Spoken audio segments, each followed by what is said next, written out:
Learn English with book. Start with why. Not only bad decisions are made on false assumptions. Sometimes when things go right, we think we know why. But do we really? That the result went the way you wanted does not mean you can repeat it over and over. I have a friend who invests some of his own money. Whenever he does well, it's because of his brains and ability to pick the right stocks, at least according to him. But when he loses money, he always blames the market. I have no issue with either line of logic, but either his success and failure hinge upon his own prescience and blindness, or they hinge upon good and bad luck. But it can't be both. So how can we ensure that all our decisions will yield the best results for reasons that are fully within our control? Logic dictates that more information and data are key.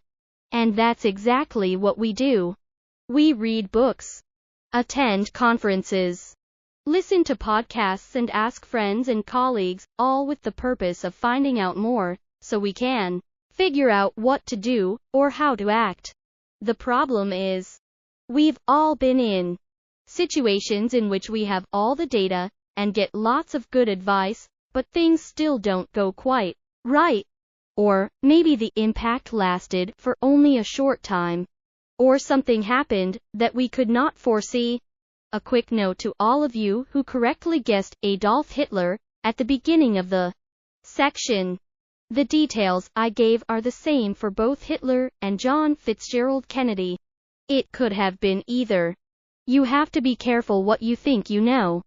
Assumptions, you see, even when based on sound research, can lead us astray.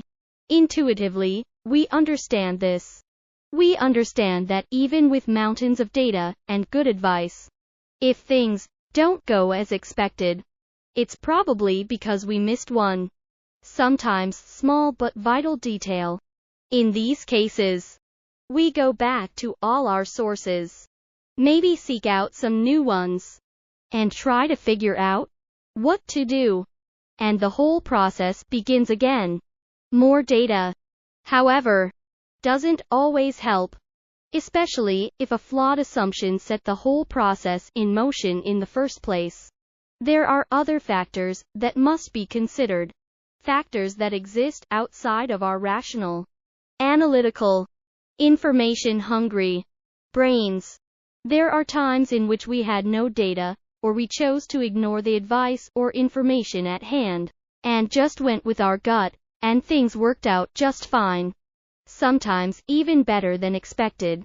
This dance between gut and rational decision making pretty much covers how we conduct business and even live our lives.